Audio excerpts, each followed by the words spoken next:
What's up, YouTube? It's me, the Artisan MC, and today I'm going to give you my reaction review to Peacemaker Season 2, Episode 1.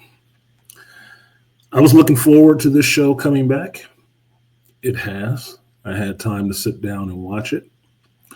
And I can say, proof positive, that the first episode of this show had me more interested in what's to come than the first episode of Alien Earth. Now, I say that with this caveat. Alien Earth is a new show. Peacemaker is not. There is a known quantity when it comes to James Gunn directing this Peacemaker show.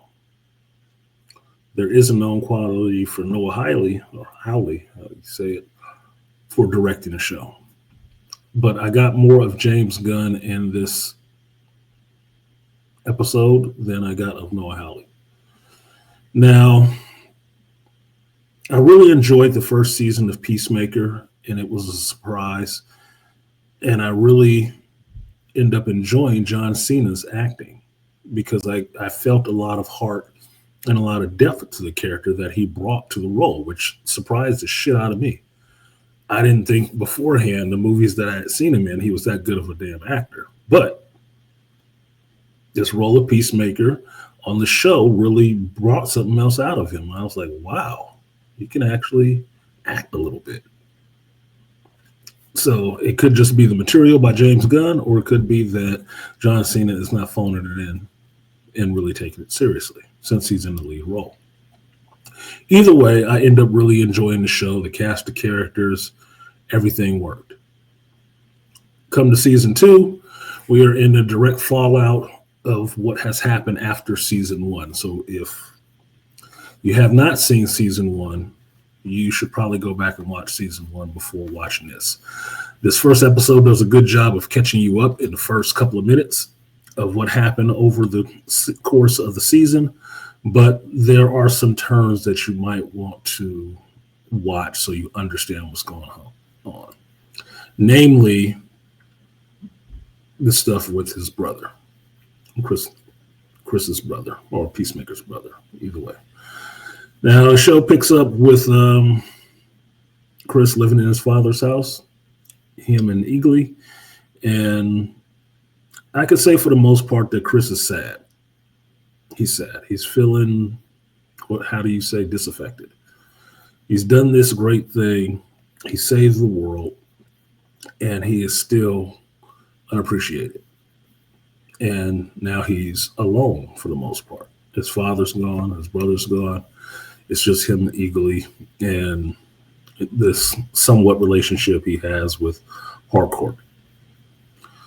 Harcourt herself is going through her own sadness because she cannot do what she has been trained her whole life to do, which is kick people's ass and do, spy shit. Every member of this group has fallen, in a sense, on a lower tier than where they were, which was not a high tier to begin with. After doing their part to save the world, they have gone back to being nobodies. There's no pomp and circumstance. There's no, celebrity endorsements, none of that stuff. And you get to see a team not divided necessarily, but pushed to the side. And none of them actually wants that. They know what they've done, but they're still waiting for that moment. They're still the people who haven't won yet in that sense. And that's an interesting place to start a story from, to me, to see how someone comes up from there or what they're willing to do in certain positions from that point. Because it's one thing to claw yourself up from nothing. It's another thing to reach a height and then be knocked down from there and have to crawl yourself up from there again. That's something completely different. Now, Peacemaker's sadness is because he wants to be valuable. He wants to do some things in his life that actually matter. And he's done one, but nobody wants to recognize it. And people really think of him as a joke for the most part. Well, trying to be a good person, a hero, is all he really wants. And that's something that's constantly slipping away from him. He goes for his interview with Maxwell Lord, Green Lantern, and Hawkgirl to be on the Justice Gang. Doesn't go well, like you saw in the trailers. And for the most part, that scene really makes me not like Hawkgirl that much. Even more. I like Isabella Merced, but that Hawkgirl is really bothering me. This is, I don't know if you want to call it a Gen Z or a millennial hero, but this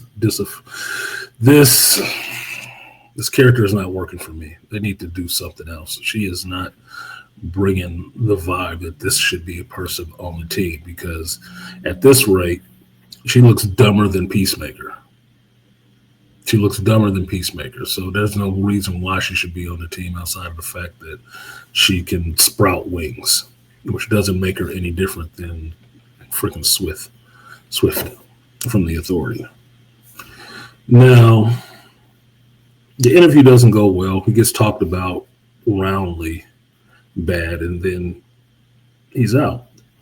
And he goes to talk to Harcourt. Well, Harcourt herself cannot get into another agency because of the intelligence breach that Adamale has done, which basically keeps her out of any of the alphabet agencies.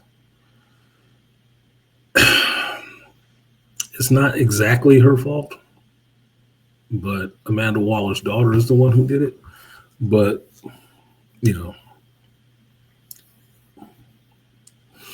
unintended consequences, casualty, caught astray.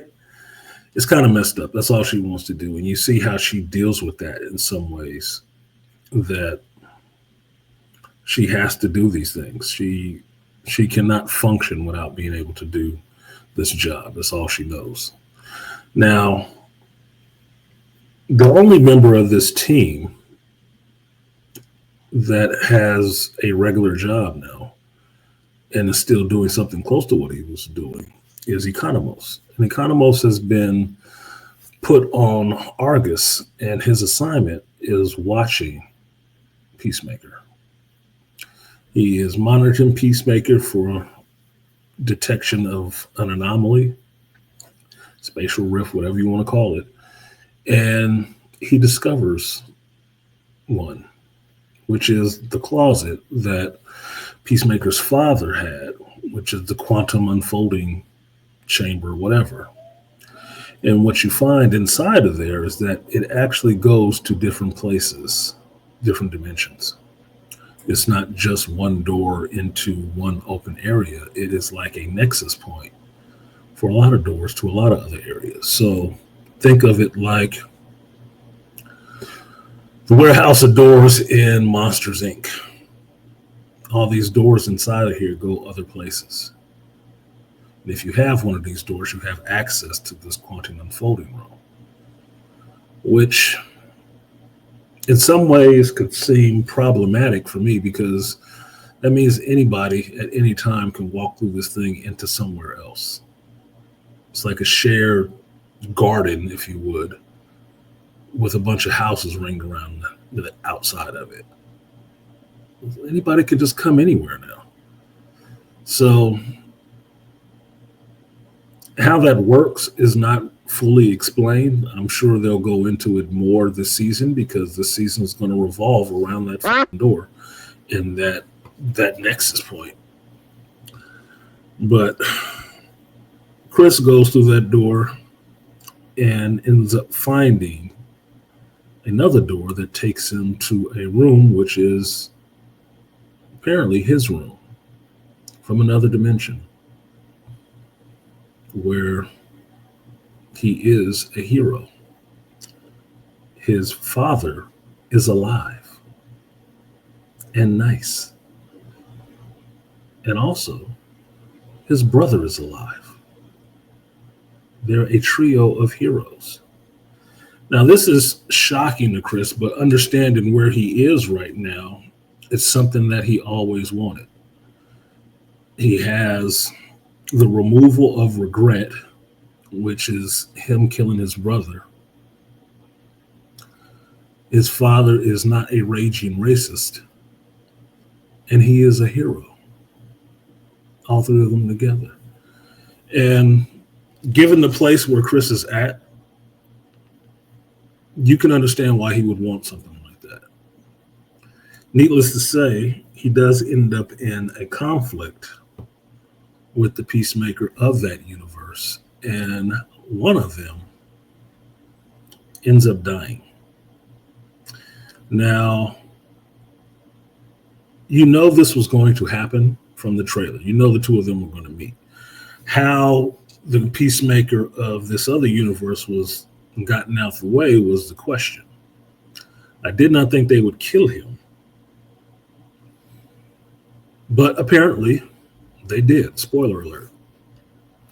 So he is dispatched, which makes it easier for our Chris to go over to this other universe. Although he does not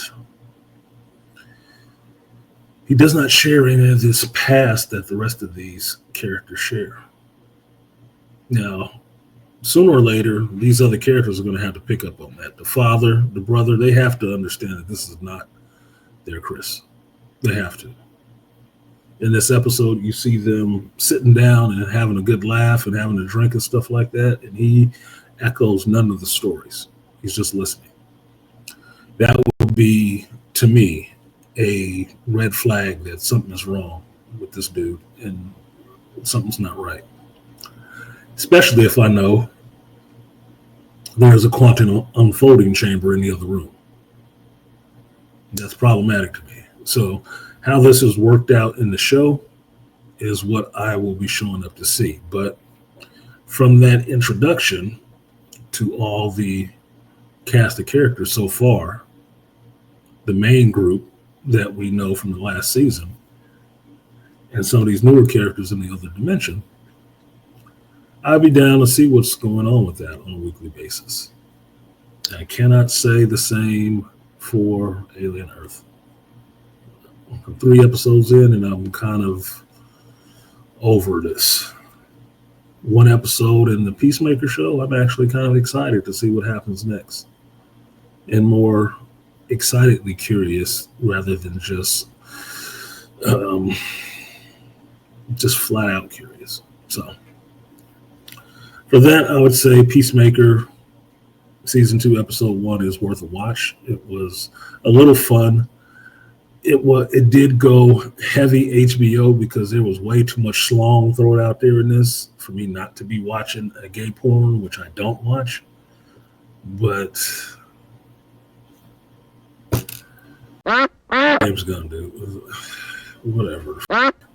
It is what the hell it is. You can get alluded to it in movies, or he could show it straight up to you in a HBO show. That's it. That's the HBO formula. You got to see some tits, vagina, and schlongs. I could have did without this, but this will let you know from the first episode this show is not for freaking kids. So if your kids was watching this show, they are now traumatized for life. And your daughters will be curious. Maybe even your sons. It depends on how they are. So with that, I enjoyed this episode of Peacemaker. I look forward to seeing episode 2 this week. Like, share, subscribe, support the stream if you feel so inclined. I've been artisanmc, and I will see you guys next time. Peace.